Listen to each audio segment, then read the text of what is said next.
sur 3 grands use cases sur Azure, qui sont l'innovation, la modernisation et tout ce qui a trait au Dev Velocity. Dans l'innovation, un sujet phare aujourd'hui, c'est OpenAI et donc c'est l'objet de ma présentation ce jour. Donc pour vous parler d'OpenAI et de Copilot, j'ai imaginé un agenda en 5 temps. Une petite introduction sur qu'est-ce que c'est que l'intelligence artificielle, on va répondre à certaines questions. Ensuite, on va faire un wrap-up, un tour d'horizon d'OpenAI et on va essayer de saisir, surtout aujourd'hui, la différence entre Azure OpenAI et Copilot. Et pour pas dire ChatGPT qu'on entend à toutes les sauces et qui, à mon sens, est très mal utilisé aujourd'hui. Et enfin, évidemment, pour que ce soit un peu fun, il est 18h41, il y aura une petite démo dans laquelle, j'espère certains se prêteront au jeu, heu, de mon chatbot que j'ai entraîné qui est un peu taquin. Alors c'est parti. Dans la première partie, donc je vous ai dit, ce sera une petite introduction. On va essayer de répondre à 4 grandes questions. D'abord, pourquoi l'IA? Pourquoi est-ce qu'on parle autant de l'IA? En quoi c'est intéressant? Comment est-ce que l'IA nous aide? À qui c'est destiné? Et pourquoi maintenant? Dans la première question, pourquoi l'IA? Je pense que la réponse est simple.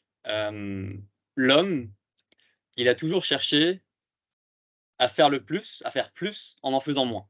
Si par exemple, demain je vous disais, vous avez la possibilité avec un assistant, de lui demander: «Tiens, il y a les impôts sont passés, mais prenons quand même cet exemple. Remplis, mes impôts s'il te plaît, j'ai pas le temps de le faire et d'ailleurs j'aimerais changer de travail, est-ce que tu pourrais revoir mon CV? Une fois que tu auras revu mon CV, tu vas me créer une lettre de motivation et puis comme tu me connais, on travaille ensemble depuis 2-3 ans, ça serait intéressant que tu envoies mon CV et ma lettre de motivation à 4-5 boîtes que je pourrais potentiellement, apprécier». Ça, c'est un gain de temps incroyable et c'est ce qu'on recherche tous. Aujourd'hui, une chose qui est importante et qui a changé avec les années, c'est que l'IA, elle est pas destinée seulement aux data scientists ou aux data engineers ou aux gens qui ont fait des maths.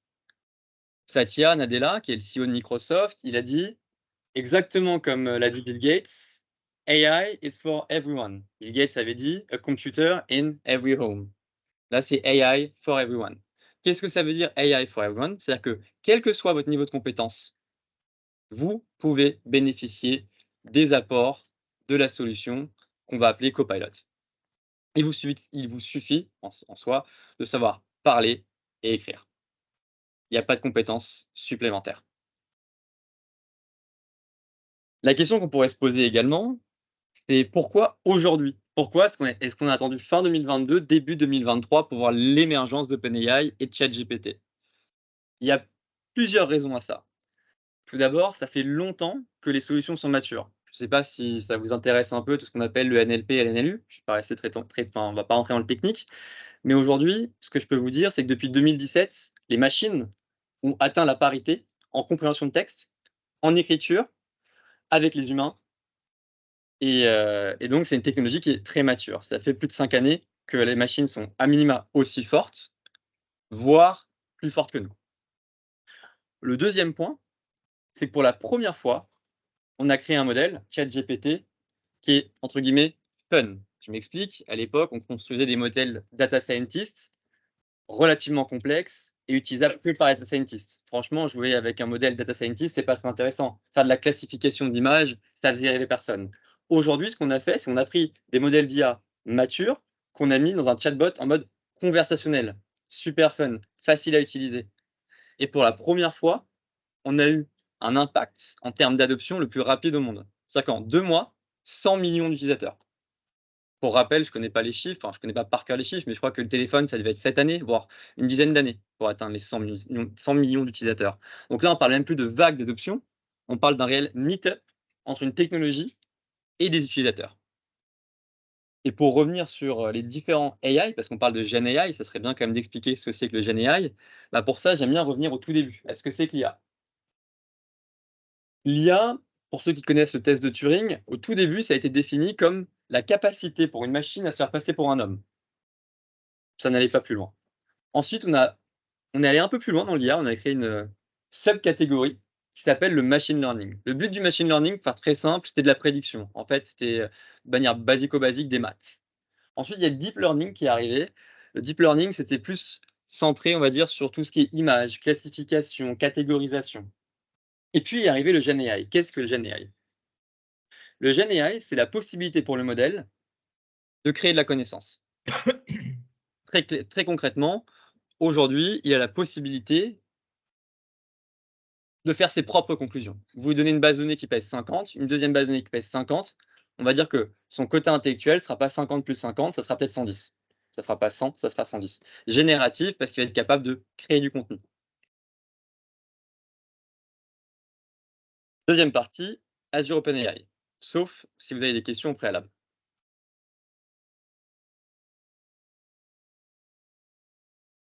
Donc là, ce que je vais essayer de faire dans cette partie, c'est essayer de remettre le champ lexical le plus clair possible.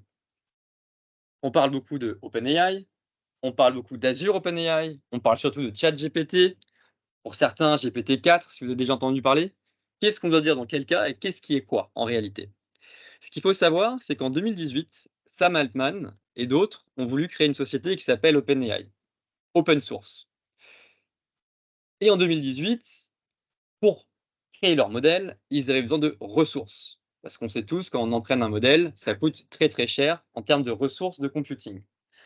Donc ils sont allés chercher auprès des trois grands cloud providers, potentiellement, un partenariat, une négociation possible. Et c'est Microsoft qui a, on va dire, le mieux répondu à leur proposition, puisqu'ils leur ont dit très concrètement: «Venez chez nous, utilisez le nombre de ressources qu'il vous faut pour créer vos modèles. La seule chose qu'on vous demande en retour, c'est qu'une fois que le modèle est existant, on le veut, entre guillemets, uniquement disponible dans nos data centers». Qu'est-ce que ça veut dire?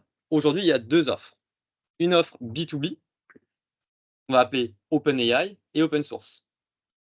Pourquoi je dis pardon, B2C. Pourquoi je dis B2C? Je pourrais citer des grands noms, principalement dans le retail luxe, qui ont voulu s'entêter à travailler avec OpenAI en direct. D'un point de vue contractuel, c'est tout bonnement impossible. D'ailleurs, les 2 sont revenus sur Azure OpenAI. Azure OpenAI, qu'est-ce que c'est? C'est juste OpenAI qui est packagé dans les data centers Azure. Ça permet 2 choses: s'affranchir de passer par internet, puisque OpenAI, c'est public, et bénéficier de tout le legacy, si je peux l'appeler ainsi, qui est déjà en place. Vous savez, sur Azure Cloud, vous avez, l'Azure Active Directory qui vous protège, vous avez vos role-based access control, ce qu'on appelle les airbags, les policies, et cetera. Vous pouvez encrypter votre donnée, c'est votre donnée, et j'en passe et des meilleurs, c'est pas l'objet aujourd'hui. Et ChatGPT, puisqu'on faut en parler également, ChatGPT est seulement un modèle parmi de nombreux modèles qui ont été développés sur OpenAI. Et une autre question qu'on pourrait se poser, c'est: est-ce que tous les modèles d'OpenAI sont aujourd'hui disponibles sur Azure? Non, soyons honnêtes, non. Il y a un temps de décalage entre ce qui est déployé sur OpenAI et ce qui est déployé sur Azure OpenAI. Mais à terme, Microsoft compte bien publier l'ensemble des modèles déployés par OpenAI. Qu'est-ce qu'on peut faire avec OpenAI? OpenAI, déjà pour revenir sur ce que c'est qu'OpenAI, parce on pourrait revenir là-dessus déjà. Quelle est la différence entre OpenAI et Copilot? Je prends une seconde pour revenir sur cette question. Copilot, en fait, c'est OpenAI slash Azure OpenAI, puisqu'on a compris que c'était plus ou moins la même chose, qui a été repackagé. C'est un service clé en main. Donc, quand on parle de Copilot, et on le verra tout à l'heure dans les démos, Copilot for PowerPoint, Copilot for Word, Copilot pour OneNote, Copilot for Power BI, Power Apps, c'est une solution entièrement clé en main. Vous ne pouvez pas spécialement le custom. On verra comment, on pourra un petit peu l'entraîner, lui dire quand est-ce qu'il a bien répondu, mal répondu. Mais d'une manière générale, on ne peut pas le customiser. Azure OpenAI ou OpenAI, c'est l'accès au modèle qui nous permet de jouer avec et de le customiser, le rendre drôle, le rendre taquin, lui donner plus de connaissances, le fine-tuner avec les acronymes de son entreprise, et ainsi de suite. Donc la question qu'on pourrait se poser aujourd'hui, c'est: quels sont les use cases qu'on pourrait imaginer avec Azure OpenAI, OpenAI, Copilot? Le premier déjà, c'est tous les use cases autour de la création de contenu. J'ai par exemple, je sais pas, j'ai envie de promouvoir un outil, un nouveau téléphone. Je manque d'inspiration. Copilot ou Azure OpenAI, peux-tu, s'il te plaît, me créer un post Instagram, un post LinkedIn, pour promouvoir ce nouveau item? Boum, il va en sortir. Il vous plaît pas? Redemandez-lui. Ce qui est génial, c'est que c'est pas idempotent. Idempotent, c'est pour la même action, j'ai le même résultat. pour demander 10 fois. Vous aurez 10 posts, 10 inspirations. Et pareil, je vous dis pas que c'est cette inspiration-là que vous allez utiliser, mais par contre, le fait d'avoir vu ces 10 inspirations, peut-être qu'en mixant les 10 résultats, vous aurez le résultat obtenu. Ouais, pardon, le résultat espéré. Autre use case très classique, celui qu'on déploie le plus aujourd'hui chez Microsoft, c'est tout ce qui est call center analytics. Aujourd'hui, on sait tous qu'on aimerait, comment dire, améliorer l'expérience client. Donc ça passe par, mesurer, si on peut dire, les échanges qu'ont le service client avec les clients, et ça, on peut le faire très facilement. On peut très facilement, avec OpenAI, prendre de la voix, faire ce qu'on appelle un speech to text décliné en texte. Ensuite, analyser le texte, et je vous ferai une démo, vrai, en quelques secondes, c'est fait, dans laquelle j'extrais les sentiments. Est-ce que le client était content, pas content, surpris, agréablement content, et ainsi de suite. Anonymiser, ça c'est un temps, on perd un temps fou à être RGPD compliance en une ligne, hein. Allez, tu prends tout ça, tu me le rends RGPD compliance. Ça, on peut le faire également. Donc j'ai un peu spoilé, on peut également faire du sum up, on peut venir résumer une quantité d'informations relativement importante, et on verra que c'est très important de bien rédiger le prompt. Le prompt, c'est l'énoncé qu'on vient donner au modèle. Si par exemple, je donne au modèle, je sais pas, disons une quinzaine de pages. Si je lui dis: «Résume-le-moi», il n'est pas très contraint. Comment il sait s'il faut me le résumer en 100 mots ou en 1000 mots? Donc ce sera important de bien dialoguer avec lui, lui dire: «Voilà, je veux un résumé en, par exemple, 200 mots».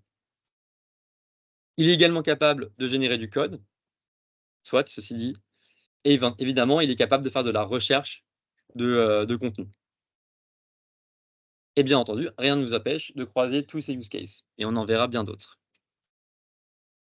Place à Copilot. Juste avant, on a vu OpenAI, Azure OpenAI, c'est si vous voulez vous-même créer votre modèle et le mettre à disposition de vos clients. Est-ce que c'est dur? D'ailleurs, ça, je ne l'ai pas dit. Non, c'est pas très dur. Vous créez une petite application la plus basique possible, dans laquelle vous prenez OpenAI, vous l'infusez, et vous avez quelque chose de custom. Si vous voulez pas quelque chose de custom, vous pouvez profiter de tous ces services clés en main proposés par Microsoft. C'est parti. Le premier que je trouve, personnellement formidable, c'est Bing. Pourquoi Bing? Parce que dans Bing, maintenant, il y a la possibilité de jouer avec GPT-4, et il a une différence clé, c'est qu'il est relié à internet. Pour ceux qui ne le savaient pas, aujourd'hui, quand vous jouez avec ChatGPT, il a un défaut, il est bloqué en septembre 2021. Les plus malins vont me dire: «Oui, mais je lui ai dit, c'était quand les Jeux olympiques de Paris?» «En 2024». Comment il sait? Bah, parce que ça fait quelques années qu'on le sait déjà. Donc c'est pas qu'il a une base de données qui est plus lointaine que septembre 2021, c'est qu'il y a des choses qui sont fixes dans le temps, même dans le passé. La phrase n'était pas claire, mais je suis sûr que vous avez tous saisi ce que je voulais dire. Et donc Bing, qu'est-ce que c'est? C'est tout simplement GPT-4, donc un modèle relativement puissant, plus puissant que ChatGPT, dans lequel vous pouvez, au quotidien, lui poser des questions. Moi, ce que je fais très souvent, c'est, par exemple, voilà mes notes de réunion, parce qu'on verra après, Teams pourra le faire, mais voilà mes notes de réunion, j'ai des bullet points, tu peux transformer ces bullet points en un mail, clair et concis, et mettre des actions, et pourquoi pas proposer des prochains meetings. Boum, il me le crée. Ou alors, très souvent, j'arrive en meeting, ils me font un use case, client concret. Tout à l'heure, je vous parlais du call center analytique.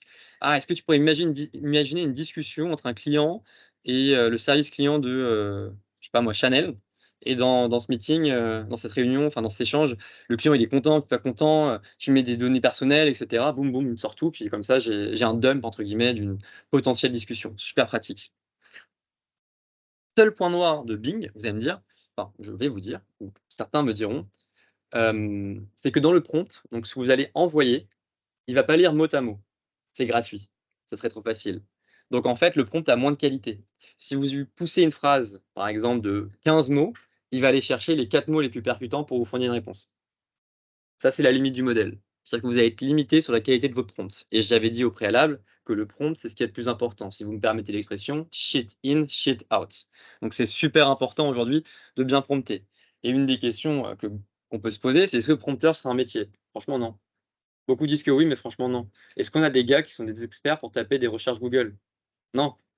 Bah, ça va être pareil. Enfin, c'est mon humble avis, et après libre à chacun de penser ce qu'il souhaite.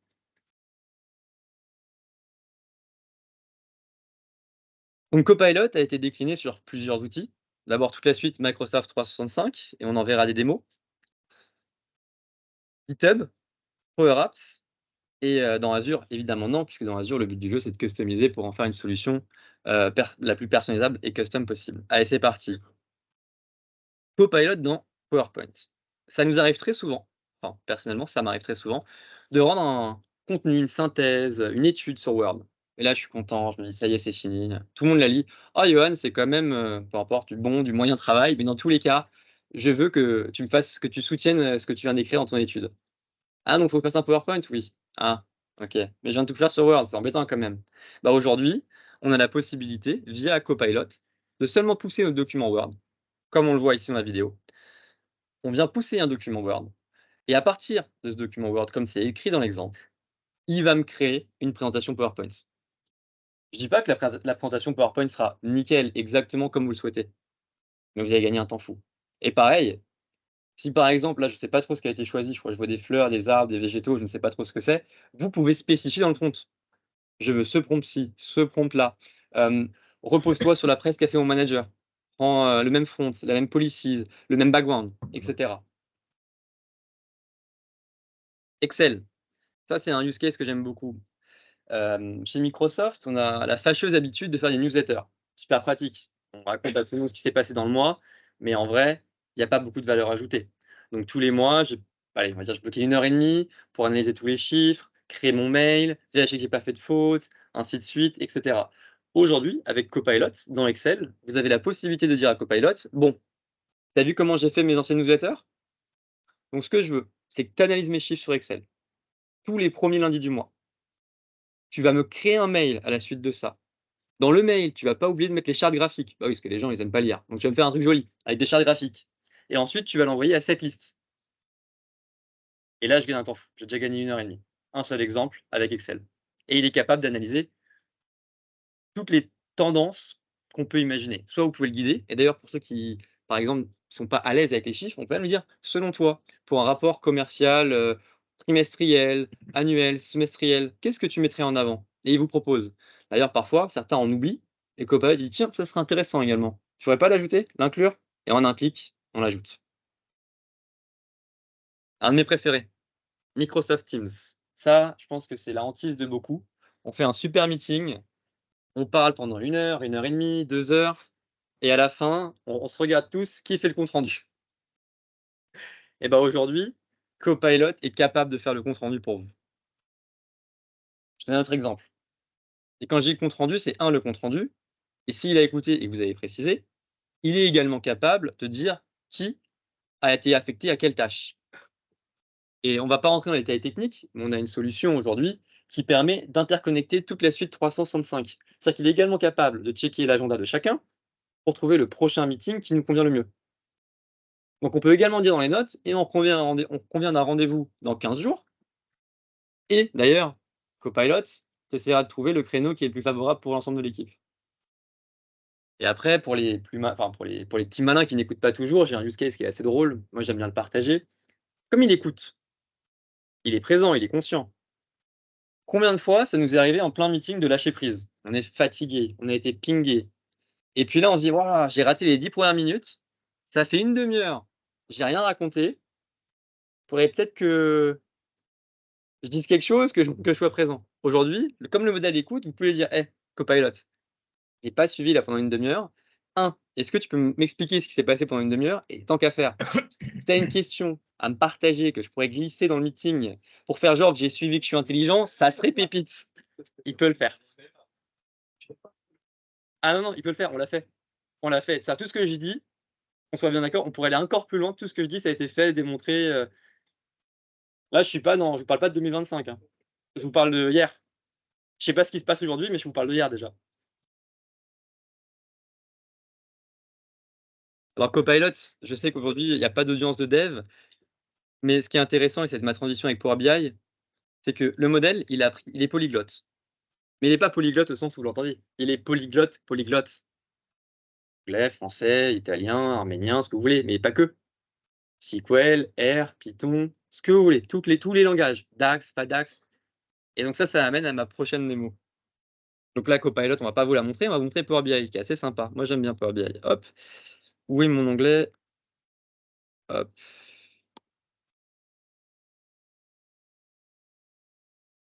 Je pense qu'on a tous déjà utilisé Power BI. Ah, je voulais pas le son par contre. Je vous fais les commentaires moi-même. On a tous déjà utilisé Power BI. C'est plus ou moins difficile. Disons que l'adoption n'est pas forcément simple, mais c'est un outil très puissant. Il est capable de cruncher la donnée dans tous les sens et très rapidement de vous donner des visuels sur votre donnée en live ou pas en live. Sauf qu'il y a quand même un problème dans l'adoption de cette solution, c'est que ça demande quelques compétences. Si on fait déjà que avec l'interface graphique sur la droite pour tirer les trucs, on met 15 ans, c'est pas terrible. Et sinon, bah, faut jouer avec un moteur qui s'appelle DAX, pas forcément évident pour tout le monde. Je viens de vous dire que le modèle est polyglotte. Polyglotte. Il parle à Power BI. Donc si par exemple demain, moi je connais rien à Power BI, j'arrive et je lui demande, comme dans l'exemple ici: «Hello, est-ce que tu pourrais me créer un report pardon, dans lequel, tu vas, résumer, toutes les workforce qu'on a embauchées lors des 12 derniers mois? Et d'ailleurs, mon manager m'a demandé, on va pas tout lire, ça et ça». Je sais juste parler français, hein, je sais pas utiliser Power BI. Je fais entrer, j'attends, bah, rien, 1 seconde et les résultats arrivent. Et je vous ai dit, j'ai peut-être oublié quelques KPI.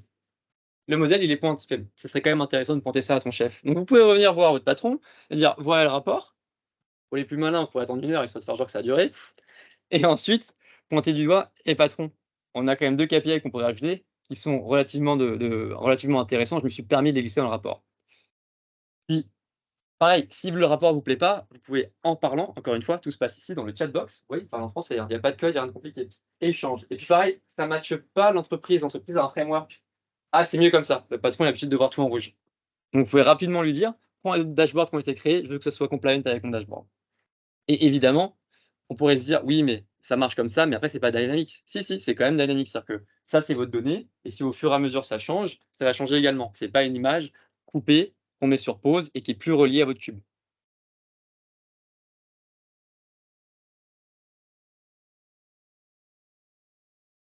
Hop, tac.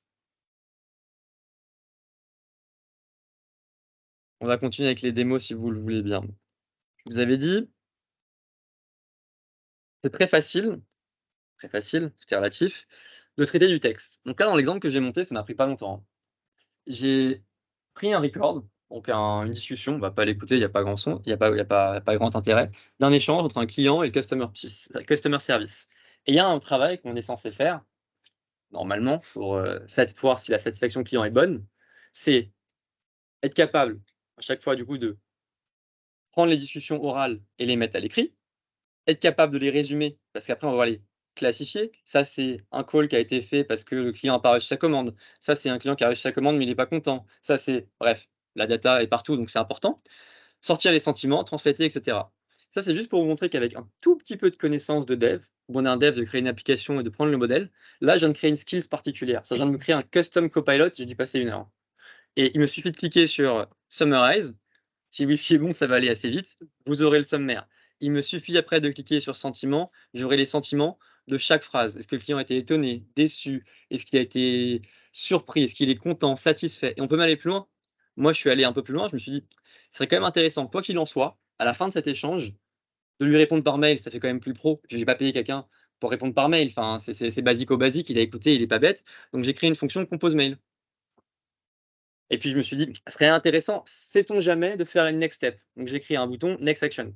Donc basé sur la discussion, la next action, si le client est content, c'est: «Et d'ailleurs, by the way, est-ce que tu as vu ce sac à main qui est le même que celui-ci? Ou ce parfum qui est le même que celui-ci?» Donc avec très peu de compétences, là je suis désolé que ça rame, j'ai la possibilité, bah, voilà, j'ai passé 1 heure, je me suis créé un custom. Ce que j'essaie de montrer, c'est que souvent quand on parle d'Azure, c'est un peu une black box qui a l'air très technique. Là, c'est plus le cas. Vous avez un dev, il vient juste faire quelques appels d'API à OpenAI et vous avez du custom. En plus de tout ce qu'on a vu précédemment dans la suite Office 365.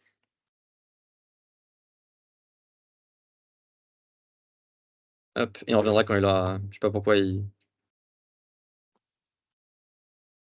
non, il va le faire, hein, c'est juste que ça rame un peu, mais ça va le faire. Bon, bah, on va ça marche, je veux bien. Hop, alors j'avais prévu de ranger. Ça, on n'y échappe jamais. D'ailleurs, les plus grands CTO vous diront, «Everything that can fail will fail». Ça, c'est la l Mais j'ai confiance, bah, voilà, c'est arrivé. Vous voyez, on était de mauvaise foi et pareil, les sentiments, on peut envoyer, normalement, c'est de l'ordre de quelques secondes. Bon là, ça veut pas que bah, voilà, c'est plutôt cet ordre de grandeur qu'on a d'habitude. Après je peux traduire et ça m'a pris quelques secondes de créer tout ça, et on peut, c'est rapide, je vais continuer à le faire. Voilà. Je peux anonymiser parce que j'ai fait exprès de lui dire: «Tiens, mets-moi le numéro de téléphone, mets-moi une adresse». Comme j'ai dit, le texte, on peut le créer comme on veut et donc là, il va ressortir anonymisé, donc RGPD compliance, voilà. Donc on voit à chaque fois les petites, étoiles avec, toutes les personnelles informations qui sont sorties. On peut lui faire demander de faire un compose mail, next action, et cetera. Par rapport au timing, on est pas trop mal. Hop.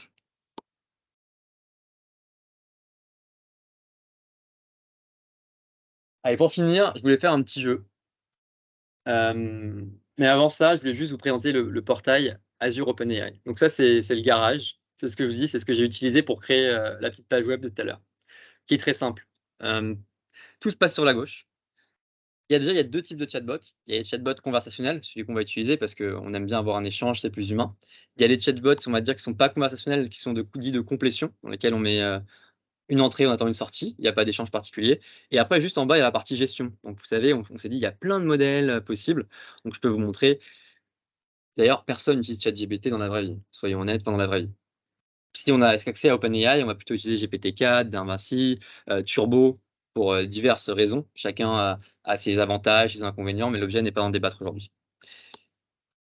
Et donc ce que j'ai fait, j'espère que Lionel ne m'en voudra pas, je suis allé, lire son CV. Je t'en Ou vais du moins, j'ai déjà. demandé au modèle de lire son CV. Hop, j'ai les 2. J'ai les 2. Mais on va commencer par Lionel, comme ça on va voir parce que en fait, j'ai entraîné un peu le modèle pour qu'il soit taquin, drôle et bah, comme c'est de l'IA, je sais pas ce qui va sortir. Donc on va commencer avec Lionel. Donc ce qu'on peut faire très facilement aujourd'hui, en fait, c'est, bah, je veux dire, c'est comprendre du texte. Donc ce que j'ai fait tout simplement, je suis allé sur LinkedIn, il y a un petit plugin qui vous permet de télécharger n'importe quel CV. Donc en général, je prends quelqu'un dans l'audience au hasard avec sa page LinkedIn. D'ailleurs, on peut même aller encore plus vite, on pourrait juste envoyer un lien URL. Donc c'est-à-dire que si je voulais potentiellement jouer avec, quelqu'un, je pourrais aller chercher son profil Facebook s'il est public, Instagram, pour les sportifs, Strava, whatever. Donc en fait, c'est assez puissant parce que si demain je veux me faire un avis sur quelqu'un, je pousse les 5 liens qu'il a pour peu qu'il ouvre tous ses comptes. Avec le modèle, enfin je m'amuse, je sais tout de lui en fait. En termes de RH, ça c'est un use case qui est assez violent aussi.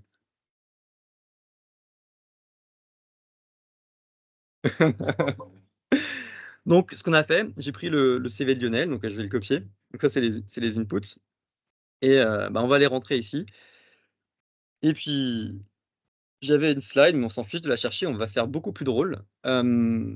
Qu'est-ce qu'on pourrait bien poser sur le CV? Qu'est-ce qu'on pourrait bien poser comme question sur le CV de Lionel? Moi personnellement, je peux poser la première pour vous donner le ton et après je vous laisserai, communiquer comme ça chacun va jouer. Selon toi, combien pourrait être rémunéré Lionel? Cher.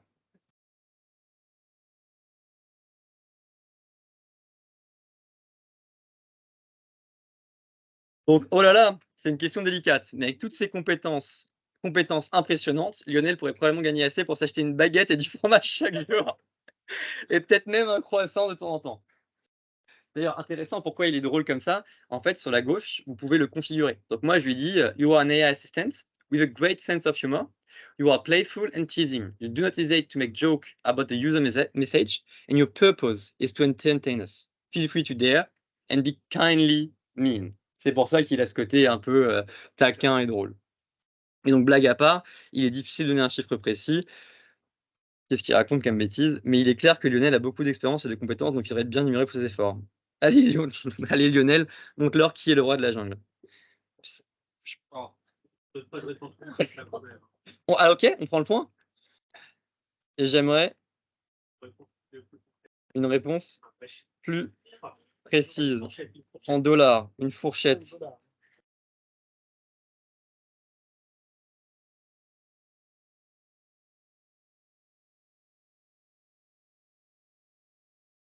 Ah, vous voulez dire des chiffres? Hein, d'accord, vous préparez une esti préparez-vous pour une estimation qui pourrait être aussi précise que des lancers de fléchettes sur une cible en mouvement.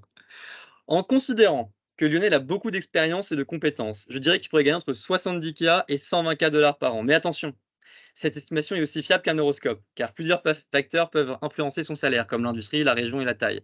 Et ce qui est drôle, c'est qu'on peut rire avec lui, on peut dire: «Non mais attends, Lionel est un peu fainéant quand même. C'est trop». On va voir ce qu'il répond.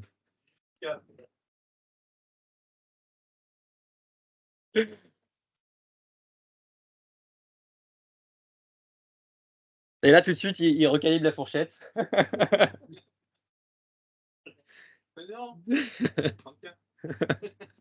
Puis une petite dernière et après je vous laisserai choisir. Il m'a beaucoup fait rire parce que je l'ai testé. Est-ce que penses-tu que Lionel peut finir CEO de Altep? Bah, ce qu'il va dire, hein, du coup, c'est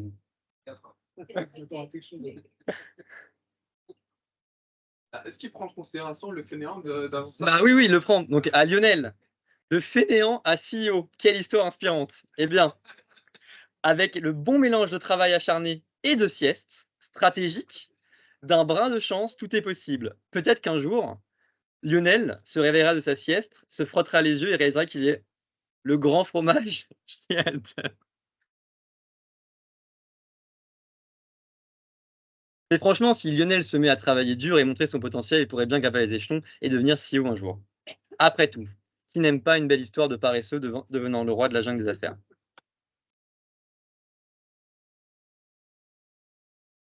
Donc voilà, vous avez un peu, le ton, du modèle, comment ça fonctionne et pareil sur la droite, pour ceux que ça intéresse, vous pouvez choisir les différents modèles, que vous pouvez utiliser. Aujourd'hui GPT-4 dans ce qui est dispo, c'est ce qu'il y a de mieux et pareil dans les paramètres, on peut jouer avec sans regarder les mots. Ce qu'on peut faire 2 choses, c'est j'essaie de vulgariser. 1re chose, on va essayer de faire en sorte qu'ils répondent pas toujours pareil. Ça, en fait, on le sait, il y a des blagues qui sont plus drôles que d'autres. Si ici tous présents dans la salle, vous demandez au modèle: «Faites-moi une blague», en général, il fait la blague de: «Do you know why John bring a ladder to the party?» Et il répond: «Because the beer are on the house. Ha ha ha» et on a tous la même et donc en fait, on peut se dire: «OK, je veux pas que tu répondes tout le temps la même chose». Donc on peut faire attention à la fréquence, en fait, des réponses et la présence, tout simplement. Donc voilà, ça s'appelle la température. Voilà en petite démo et si vous avez des questions, avec grand plaisir. Merci. J'ai une question. Oui, bien sûr. Euh, j'ai vu du coup tout à l'heure il y avait une fonctionnalité justement ChatGPT via PowerPoint. Mmh. Est-ce qu'il prend comme base la méthodologie de la construction d'un bon PowerPoint?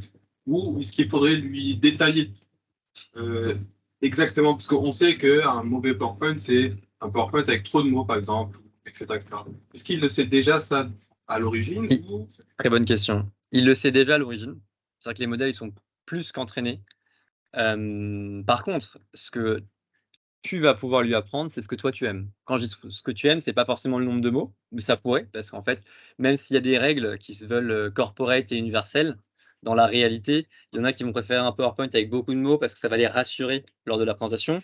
D'autres, à l'inverse, ils vont préférer beaucoup de slides parce qu'ils ont besoin de mettre du rythme tout le temps, tac, tac, tac. Donc ça sera à toi, en fait, de lui partager tes feedbacks. Non trop long, non trop si, et cetera. Mais par défaut, effectivement, il a pris ce qu'on a les convenances, on va dire, les plus traditionnelles, les plus universelles. Et en général, pour avoir fait la démo, enfin pas pour avoir fait la démo, pour avoir pu lancer, Copilot sur PowerPoint, les slides quand elles arrivent, elles sont canon, hein. Enfin moi je les fais pas aussi bien, hein. Je prends plus de temps et je fais pas aussi bien. Et en termes de disponibilité, parce qu'on en a pas parlé, aujourd'hui, c'est disponible en private preview. Qu'est-ce que ça veut dire? Il y a pas de liste d'attente pour l'utiliser dès aujourd'hui. Il y a 20 clients qui peuvent l'utiliser, qui sont des clients américains, sur lesquels nous on permet de faire des tests. Ça reste de l'IA, il y a une notion de responsabilité, d'éthique à vérifier et de légal, surtout de légal, parce qu'il y a de la création de contenu, donc faut faire attention qu'on ne recrée pas des open source, qui sont déjà estampillés. Mais on peut s'attendre à ce qu'il soit disponible dans toutes les licences ME3, ME5, non pas en private preview, mais en public preview. Donc là, tout le monde pourra essayer, sans SLA, à partir de septembre ou octobre. Et ce qui est très important à avoir en tête, c'est qu'en fait, pour une fois dans cette technologie, le plus dur, c'est pas de trouver les use cases, c'est de les prioriser. Donc aujourd'hui, quand on va chez des clients et qu'on fait des hackathons, on passe très peu de temps à chercher quel use case on veut mettre en place. C'est plutôt on a 15 use cases sur le whiteboard, par lequel on commence. Et un point encore qui est assez intéressant à partager, c'est que c'est une des rares technologies, je pense si on regarde 20 ans en arrière, qui bénéficie plus, si je peux me permettre l'expression, aux anciens qu'aux jeunes. Pourquoi? Parce que c'est hyper important ici de bien poser le problème. Bien important de bien écrire, de bien s'exprimer. Les jeunes, les SMS, vous le savez tous, c'est, «Tu fais quoi TF?» enfin, je vais même pas l'écrire, enfin, vous avez compris, TFQ. C'est ça. Donc en fait, c'est hyper intéressant de se dire qu'une nouvelle technologie, pour une fois, bénéficie plus aux quadragénaires aux teenagers. Et ça, c'est un vrai point différent. Et en termes d'intelligence, pour, ceux qui aiment la petite histoire, enfin pas la petite histoire, mais voir comment ça a évolué. Dans les années 1900, bah, quelqu'un qui était considéré comme intelligent, avec un QI élevé, c'est quelqu'un qui faisait beaucoup de calcul mental. La calculette est arrivée, dommage. Du coup, on s'est les personnes, on va dire, comment dire, dans la haute sphère, qui désignaient ou pas des personnes intelligentes, ont changé le barème de notation. C'est devenu la culture générale. Qu'est-ce que tu sais? De quoi tu peux me parler? Et cetera. Dommage, Google est arrivé. Et aujourd'hui, bah, une personne intelligente sera quelqu'un qui va être capable de formuler, ou plutôt d'énoncer proprement un problème complexe. Puisque c'est ainsi qu'on va pouvoir bénéficier au mieux de Copilot. Et la conclusion peut-être, que j'ai pas dite, c'est tellement de choses à dire, c'est un Copilot, c'est pas un pilote. C'est à vous de le piloter. Il va faire exactement ce que vous dites. Et la confiance n'exclut pas le contrôle. Voilà. Moi, j'ai une question. Oui. Euh, les prix vont être comment? Donc, j'imagine que c'est déjà les habits d'OpenAI sont assez chers. Donc, je me Correct. demande sur les ressources d'une entreprise, à combien ça pourrait s'élever. Alors, tout dépend des use cases. Par contre, pour mesurer, qu'est-ce qu'il faut savoir? La première chose à maîtriser, c'est le nombre de mots qu'on va échanger avec le modèle. Le nombre de mots en entrée, le nombre de mots en sortie. Pour ceux qui ont déjà étudié, pourquoi je parle de nombre de mots? Parce qu'en fait, c'est pas les mots qu'on mesure en réalité, c'est les tokens. On va être facturé au nombre de tokens qu'on utilise. Première chose. Deuxième chose, on va être facturé au type de modèle qu'on va utiliser. Par exemple, Turbo est 4 fois moins cher que GPT-4. Donc ça, c'est les 2 choses à mettre en corrélation pour savoir à quel prix on arrive. La troisième chose qui est plus une piste d'optimisation, aujourd'hui, il y a beaucoup de modèles qui viennent prendre les phrases et les vectoriser. En fait, sans être trop technique, aujourd'hui, ce qu'on appelle le NLU, le Natural Language Understanding, comment ça fonctionne? En fait, c'est un espace vectoriel à n dimensions dans lequel on vient placer tous les mots. Et en fait, suivant leur sens, leur signification, ils ont un espace, on va dire, dans cet espace à n dimensions. C'est ce qu'on appelle le Word2Vec qui a été créé par Google. Et donc, aujourd'hui, ce qu'on est en train de faire, c'est qu'on essaie de prendre ces phrases, les envoyer dans le Word2Vec qui part au modèle, pour diminuer peut-être par 10, voire par 100 les coûts qu'il y a aujourd'hui. Donc moi, je m'attends plus à des prix qui vont descendre crescendo qu'à des prix qui vont monter. Sachant qu'aujourd'hui, ils sont relativement chers, puisqu'on parle de break-even, je vous ai dit, ça coûte très cher en termes de ressources et d'entraînement. Et donc, je pense que Microsoft, comme OpenAI, ont beaucoup investi. Et évidemment, on cherche un break-even à 15-20 ans pour les actionnaires, ils ne peuvent pas aller à 40. Donc, je pense que c'est aussi pour ça que les prix sont pas relativement chers, mais c'est plus cher que des calls d'API simples, bien évidemment. Mais si on fait le calcul, je vous laisserai chercher par vous-même, mais il y a des grandes boîtes dans le luxe qui veulent recréer le modèle en interne. Et en fait, si on fait 20 $ pour Copilot de GitHub, par exemple, par tête par mois, on arrive facilement sur les grandes boîtes à 200 000, 300 000 en fait. Et à 200 000, 300 000, on recrée largement le truc. En termes de licensing, en fait, c'est pas si cher que ça. C'est cher sans l'être. En somme absolue, ça fait beaucoup. Mais en fait, par rapport à l'apport, on prend une licence ME3 vs ME5, en fait, ça coûte beaucoup plus cher et personne s'en est plaint. Enfin, pardon. Bon, moi je suis sur Azure, hein, hop là! Pas mal de Elon. Une autre question du coup de Michel-Antoine. Ah, excellente question, la question de Michel-Antoine. Quand est-ce que ChatGPT aura la possibilité de lire les plans des schémas et les interpréter, et même de les améliorer? Très, très bonne question. Alors dans GPT-4 en preview, ça existe déjà, j'ai pas accès.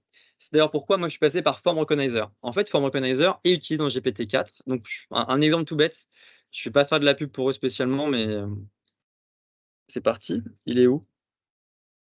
Bah, je peux aller le chercher, on va vous le chercher. On va faire mieux, on va pas faire de pub, on va faire Microsoft, architecture, Center. Hop là. On va en prendre une au hasard. Je sais pas, moi, design. Voilà, allez hop. Oula, ça va être un peu lourd pour lui. Bon, tant pis, on va tenter. Bon, tu sais quoi? Elle est violente, c'est parfait. J'adore tester ton live. C'est parti, si vous dites qu'elle est violente, on va jouer avec, si ça vous intéresse. Donc en fait, la réponse c'est oui, c'est déjà le cas et je vais vous le prouver. Sauf que moi je vais le faire en 2 temps, j'ai 2 modules qui sont scindés dans GPT-4, c'est juste que j'ai pas accès, c'est now en fait, ça va arriver, sous peu. Donc là j'ai pris l'image, je suis bête, j'aurais dû la stocker sous forme de hop, on va faire comme ça. Est-ce qu'il veut bien? Ah, quand je suis en partage d'écran, il me l'affiche pas, c'est pas cool. Voilà. Capture. Ouais, parce que j'ai fait une capture, normalement il est censé pop-up et me dire qu'elle est où. Ouais, c'est ce que j'ai fait aussi, mais sans ah! Un peu lent, au démarrage. On va aller sur le bureau, compute choice, enregistrer. On va aller dans elle y est, c'est bon. Elle est où? Ouais, on est quand même sur le bureau. Hop, on la pousse dans Form Recognizer, donc c'est ici. On va la chercher. On va lui pousser et on va l'analyser. En fait, ce que je fais là, c'est ce qui est finalement en back office dans OpenAI. Donc oui, c'est déjà le cas. OpenAI est capable de le faire. Donc là, je vais récupérer toute la structure et je vais lui dire, en espérant que alors du coup, c'est intéressant parce que du coup, il faut tout changer. On peut plus lui dire faut qu'il soit bête.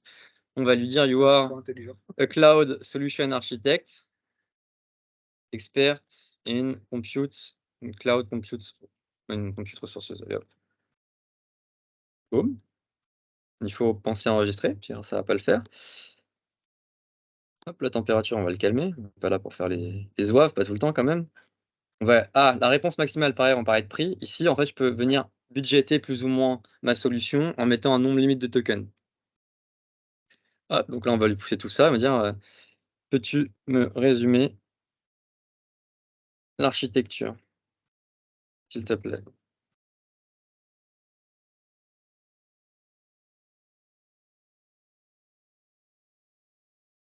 Donc l'architecture des solutions cloud se compose de différents services et de ressources pour gérer et optimiser les applications et les charges de travail. Voici un résumé des services mentionnés. Donc il est capable de savoir tout ce qui s'est passé sur la picture. La seule chose qu'il n'a pas pris en compte là, en toute transparence, je crois, on va voir s'il est très fort, mais je ne pense pas, c'est les flèches, donc il n'a pas les diagrammes. Ce qui sera le cas dans la solution GPT-4. Et ce qui est assez drôle, c'est qu'on peut même aller encore plus loin. Et dernier exemple, après je laisse la place. On pourrait lui dire, est-ce que tu peux me résumer ça comme si tu étais un enfant de 5 ans? Il le fait très bien. En termes de vulgarisation, je trouve ça toujours intéressant. Peux-tu me résumer cette architecture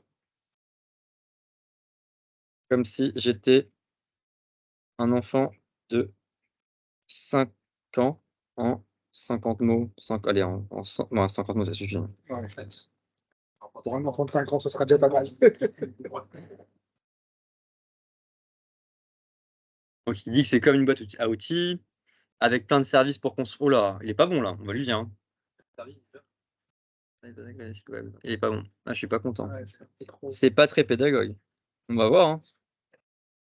Alors qu'est-ce que j'ai écrit? Parce que parfois, il faut se mettre en cause aussi. J'ai dit, peux-tu me résumer cette architecture comme si j'étais un enfant de 5 ans? Si le message système, c'est You are a cloud solution architect. Ah, bah voilà, exactement, merci. Et du coup, comme le contexte, il est un cloud sur. Bref, voilà. C'est bon. Okay. Il faut aussi vérifier ce qu'on rentre. C'est un copilote, pas un pilote. J'aurais dit, tu es un enseignant en maternelle, par exemple. Il n'aurait pas utilisé du tout les mêmes. Exactement. Juste envoyé. Voyons Pour voir. Comment est-ce qu'on peut le tordre? Voyons voir si on peut le tordre. Es-tu très pédagogue?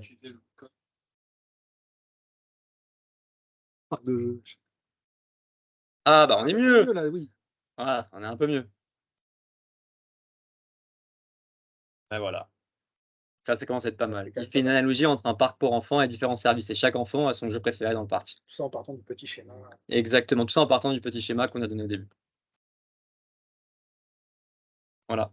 Et on est sur GPT-4 et on annonce des modèles bien plus puissants qui vont arriver dans les mois à venir. Qui vont du coup également renforcer Copilot. Et donc, ça a un effet boule de neige sur toutes les applications et use cases qu'on peut en avoir derrière. D'autres questions?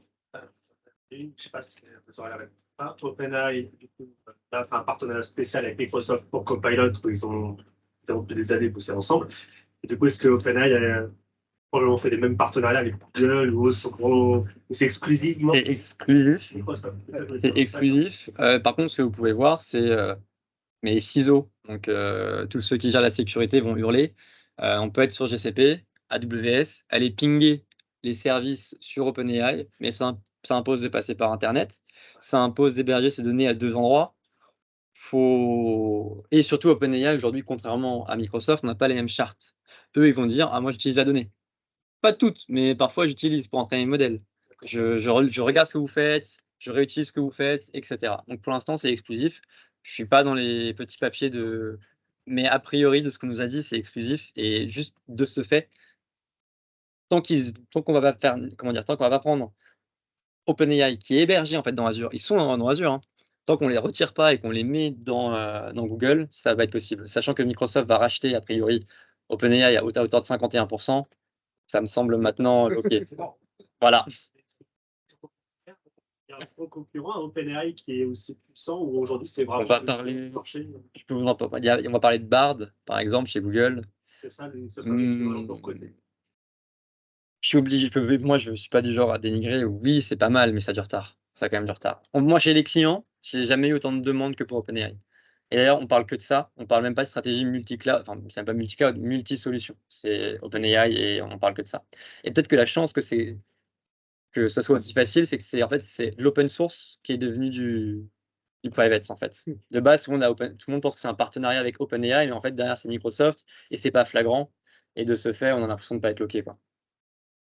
Après, rien ne vous empêche d'utiliser votre propre modèle, de reconstruire, voilà. Pas de la tarte, je reconnais, mais certains veulent se lancer là-dedans. On Voilà. a une autre question, du coup, de Ludovic. Dans la mesure où la connaissance est créée par Microsoft, alors c'est une excellente question, c'est un point super technique, je l'avais pas abordé volontairement. Et tu vas devoir.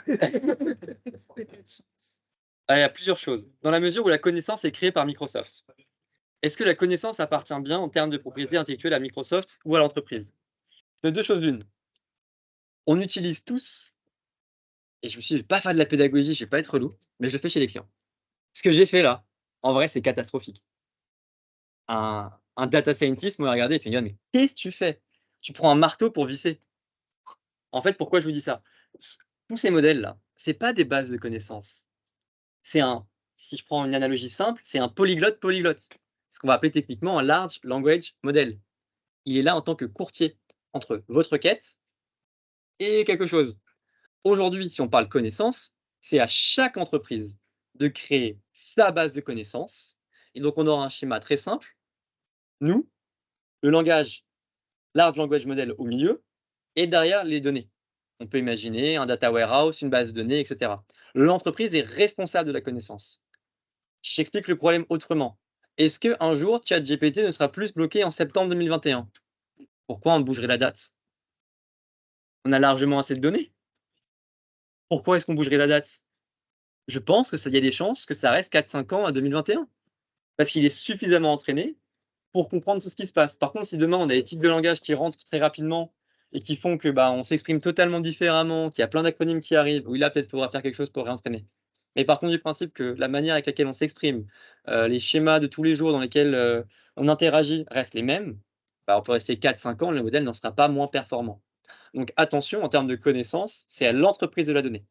Ensuite, pour répondre à qui appartient la connaissance d'entreprise? C'est à l'entreprise qui utilise le service. Microsoft n'a pas de visibilité sur toute la donnée dans le cloud. Donc si par exemple, vous écrivez un superbe poème ou une superbe chanson, d'ailleurs ça c'est un exemple qu'on pourrait faire. Un truc qui est très drôle, demandez à ChatGPT, dans ce cas-là GPT-4, de résumer votre CV comme c'était Rihanna ou Eminem. Assez drôle, enfin à faire. Moi j'ai bien rigolé. Ou de faire un rap sur vous, sur pourquoi je serais pas en entretien. Sympa aussi. Donc tout ça pour dire quoi? On n'a pas accès en fait à tous les entraînements que vous pouvez faire, à toutes les sollicitations. Moi, ce que je fais là, typiquement, Microsoft n'a pas la vue. C'est ma donnée, pour Microsoft, c'est complètement opaque. Donc toute la création de connaissances, elle est pour vous et elle restera pour l'entreprise qui l'utilise. D'ailleurs, pour preuve, la connaissance après, elle restera pas dans le modèle. Vous allez l'extraire et la remettre dans une base quelconque. J'espère que ça répond à la question. Merci, Johan. Bah, un plaisir. C'était. Dernière Ah. petite question. Toute dernière. Il nous en donne encore. Toute dernière. Du coup, si j'ai bien compris, il y a les connaissances de base qui risqueraient pas d'évoluer du côté de GPT-4, du coup. Et on doit lui apporter des connaissances. Donc, disons que est-ce qu'il peut aussi avoir une intelligence telle qu'il peut apporter lui-même des solutions à nos problèmes et Exact. donc d'évoluer lui-même ses Mhm. propres compétences via nos connaissances. Exact, bah, c'est la définition même de l'IA générative. Ok. Mais attention, lui, il n'a pas de la connaissance, il a les données d'entraînement. Ouais. Dans le langage, dans le jargon technique, les Wikipédia ne fait que 1% du modèle. En fait, tout ça, c'est des données d'entraînement, c'est pas de la connaissance. Mais ça fait aussi office de connaissance. Du coup, elle est sous la main, il le prend, il vous répond. Mais dans la vraie vie, c'est juste des données d'entraînement. Ok. Après, c'est à vous de gérer le fait que vous avez une connaissance qui est accurate, juste et vérifier la qualité de la donnée. Ok. D'où l'interface en 3 temps. Voilà. Merci. Merci beaucoup. Merci, Johan. On va faire maintenant. Je sais pas si on t'entend encore, Lion. Je pense que si. Ouais, J'ai on pas va pu. faire maintenant une petite, un petit cas d'usage concret de ce qu'on a déjà pu déployer chez nos clients Altop via Anis sur une solution OpenAI. Quelques slides sur un cas d'usage, mais là pour le coup très concret, déployé chez un de nos clients. Je passe la main à Henri et Anis. Je peux quitter, il y aura une Ouais, petite coupure. Ouais, on va basculer chez C. Je vais quitter, on bascule. Bascule technique.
Allô, vous nous entendez? Oui, maintenant. Super. C'est reparti. Désolée, c'était contretemps technique.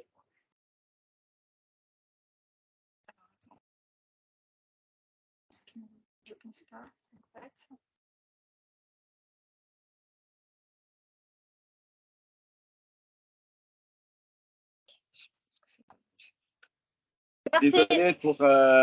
Désolé pour ceux qui sont en ligne pour cette petite interruption. Je vais pas vous prendre trop de temps, il est déjà trop vous embêter avec tout ce qui est technique. Je vais passer rapidement sur fort. D'accord. Donc je vais pas vous embêter beaucoup avec tout ce qui est technique, LLM. Johan, je pense, a très bien résumé ce que c'est le Generative AI. Donc nous, on a beaucoup de clients qui nous demandent tout le temps qu'est-ce qu'on peut avoir comme application vraiment réelle avec tout ça. Ça fait des mois qu'on travaille sur ça. On a pu mettre en production 2 applications chez des clients qui sont en France, qui utilisent aujourd'hui les technologies d'OpenAI. Donc pour être plus précis, vous avez vu qu'il y a plusieurs moteurs. On utilise le Turbo 3.5 et GPT-4, d'accord? Je vais vous montrer ça un petit peu avant qu'Anis vous montre très rapidement l'application. On va vraiment faire tout ça en 5 minutes. Ce schéma que vous voyez ici, c'est vraiment sur quoi on est en train de travailler. C'est comment on utilise les technologies autour des Large Language Models, ce qu'on appelle l'intelligence autour du langage, sur des données qui sont dans l'entreprise. Donc, par exemple, imaginez-vous, vous voulez construire un knowledge center, donc un centre de recherche au sein de vos entreprises. Vous voulez chercher quelqu'un, une expertise, vous voulez chercher un document, mais vous ne vous rappelez plus, il est où ce document. L'idée, c'est que vous prenez un petit chat où vous parlez à votre téléphone, vous lui dites donnez-moi, je cherche un document que j'ai fait pour une mission il y a 3 ans. Je pense que la mission était pour EDF. J'avais un document dans lequel j'avais écrit une proposition financière. S'il te plaît, trouve-moi ce document. Juste en faisant ça, en attendant quelques secondes, on arrive à avoir cette information directement. D'une autre manière, on peut aussi lui permettre de taguer des documents. Donc là, on est vraiment dans tout ce qui est knowledge management au sein d'une entreprise. Donc on peut dire à ChatGPT, on peut lui dire, écoute, je cherche plein de documents dans lesquels j'ai des propositions financières ou des montants à 100 000 francs, à 100 000 euros. Tague-moi tous ces documents avec propositions financières. Comme ça, derrière, on a de l'information qui est taguée sur Teams, sur SharePoint. Donc ce schéma-là, il va un peu au-delà de tout ça. Ce schéma-là, on peut au fait venir indexer n'importe quelle base de données, n'importe quoi au sein de votre entreprise. Donc si vous avez par exemple un CRM, si vous avez un ERP, on peut indexer les données sur ce CRM. On peut venir après vous demander au CRM, est-ce que par exemple, on a un client qui est une fédération de foot. Il y a 40 000 joueurs de foot dans cette fédération. On arrive à travers ChatGPT de lui dire, est-ce que tu penses que Cristiano Ronaldo va se blesser l'année prochaine? Lui, automatiquement, il va prendre toute la base de données qu'il y a dans Dynamics et il va commencer à analyser en fonction de ce qu'on l'a appris à faire. On peut très bien lui demander aussi, c'est quelque chose d'autre qu'on a fait, c'est génère-moi une offre pour tous les nouveaux arbitres qui commencent en Angleterre. Il va prendre toutes les offres qu'on a fait sur votre CRM, il va générer la même offre en fonction de paramètres qu'on leur a fait et il va générer l'offre par email, par exemple. Ça, c'est sur quoi on travaille maintenant. C'est vraiment comment on utilise ChatGPT ou tout ce qui est Large Language Models sur les données d'entreprise. Donc, sur les applications, on est vraiment autour des intranets, autour des CRM, autour de Power BI, comme Johan a montré. Donc, on peut générer du Power BI, mais on peut aussi consolider des sources de données qui sont différentes de plusieurs endroits. Donc, si vous avez un CRM, un ERP, un e-commerce, on arrive à consolider toutes ces données dans un seul endroit grâce à ChatGPT. Donc là, je vais laisser Anis un peu vous montrer. C'est la seule autorisation qu'on a pu vous montrer un petit peu d'un client qu'on a fait. C'est une application qui génère des contrats. D'accord. Donc cette application, elle va parler à Azure OpenAI, elle va générer des contrats automatiquement et ça va faciliter un peu la vie de tous les côtés. Anis, je te laisse. Merci. Merci Henri. Alors, en fait, on travaille avec la Power Platform. Et sur la Power Platform, on peut créer des applications. On peut aussi créer des flows, des flux de travail. D'accord? Donc, ce client-là nous a demandé de créer un générateur de contrat. Comme Johan vous a montré, on peut donner des rôles au modèle. Donc, on a demandé au modèle de prendre le rôle d'un expert, d'un avocat. Okay? En fait, ce qui va arriver, donc là, j'ai fait un petit UX qui est assez joli. Ce qui va arriver, c'est qu'on va poser une question au modèle, il va nous répondre. Et si on est content avec la réponse, on va presser sur donc la petite icône en haut. D'accord? Ce qui va arriver, c'est que quand on presse là, il va nous demander de donner un nom à notre contrat. Et quand on va submit, il va générer ce document. Donc, ce qu'il va faire, c'est qu'il va prendre ce que le modèle a généré, il va le mettre dans un document. Okay, donc là, ça va prendre quelques secondes et puis le document va être généré. On peut voir une preview du document à droite et on peut voir le document qu'on vient de créer. Je l'ai appelé June Contract, on peut l'appeler autre chose aussi. On peut en continuer encore, donc on peut presser sur Edit par exemple, et on peut ouvrir le document Word sur le web pour faire des changements. Là, on fait les quelques changements qu'on a besoin de faire, vu que la réponse du modèle ne va pas être finale. Quand on est content avec les changements, on peut presser sur ce bouton-là pour générer un PDF. D'accord? Là, c'est un exemple, le PDF va être généré. Encore, ça, c'est assez primitif, on peut faire beaucoup plus, mais ça, c'est juste un exemple de vous montrer ce qui est possible aujourd'hui. Ça, on a réussi à le faire aujourd'hui, sachant que Azure OpenAI est encore en preview. Donc, on n'y a pas accès. On a fait ça avec les API de OpenAI. D'accord? Il y a sûrement d'autres use cases qui peuvent être utiles, mais peut-être ça pourra vous donner des idées de ce qui est possible aujourd'hui. Vu que Azure OpenAI va être deployed en septembre, octobre, d'après ce que Johan a dit. Et voilà, c'est tout pour moi. Merci à vous.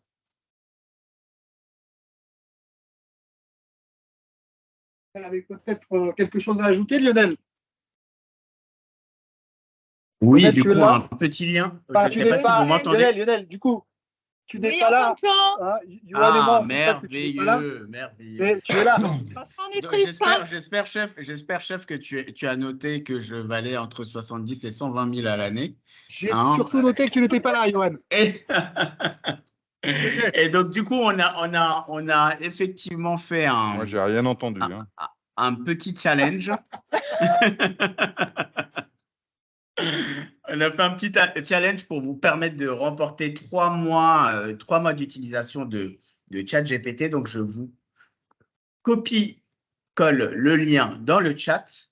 Donc, vous avez jusqu'à demain matin pour répondre. Vous avez 3 minutes pour répondre à ce questionnaire. Vous êtes évalué à la fois sur votre rapidité et sur le nombre de points que vous allez avoir.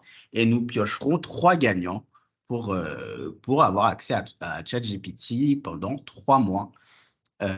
Merci à tous en tout cas pour votre participation. En temps rapide. Exactement. Hein, Lionel, tu dis, on ne triche pas. On ne triche pas, on ne triche pas. Si on triche, Forms le dira. Vous prendrez un peu plus de temps que les autres. Il y aura une fessée. Et du coup, il faudra bien nous préciser. Donc, on vous enverra ça par email. Par email, absolument. Donc, on reprendra vos coordonnées si on les a pas. Mais pour les premiers motivés, effectivement, vous avez déjà la possibilité d'y répondre. S'il y a un problème d'accès, je débloquerai, mais normalement, tout va bien. Du coup, Lionel, je te laisse reprendre la main. En fait, c'était justement sur cette partie-là. C'est essentiellement pour clôturer, pour remercier tout le monde. Initialement, on devait faire ce questionnaire sur Kahoot, mais il est 19h45 et je pense que on va pas trop tirer sur la corde, donc on vous invite plutôt à répondre à ce questionnaire. Et je remercie Henri et Johan justement pour leur participation active et Raphaël et Stéphanie pour l'organisation de cette session. Merci à tous. J'espère que merci, en tout cas, c'est très intéressant. vous a plu. De toute façon, si vous avez des questions, on n'hésitera pas à revenir vers vous avec la présentation et le replay. Et de toute façon, je pense que Johan, Henri, Anis et Lionel et Raphaël se tiendront également à votre disposition si vous avez besoin. Je n'ai pas cité Anis, mais Anis, bien évidemment, qui va de pair avec Henri, a aussi mis le feu. Voilà. On vous remercie tous. On espère vous retrouver prochainement pour d'autres workshops, je pense, à la rentrée. Ou des projets sur OpenAI. Hein, ou des projets, effectivement. Vous avez compris qu'il y avait un engouement, donc n'hésitez pas. Et Et Voilà, bravo donc, je aux vous souhaite premiers une bonne soirée. participants qui ont répondu au Oui, questionnaire et en merci à temps tous, record. merci à ceux qui sont venus, en tout cas. Merci beaucoup. Et puis, on se dit à très vite pour d'autres workshops et d'autres Tech Meetup. Merci bien, belle soirée à tous. Merci.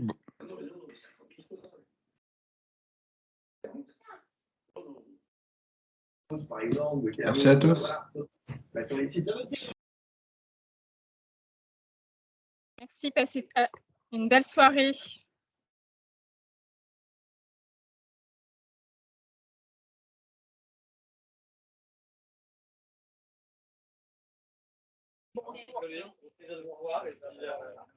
Merci, Johan.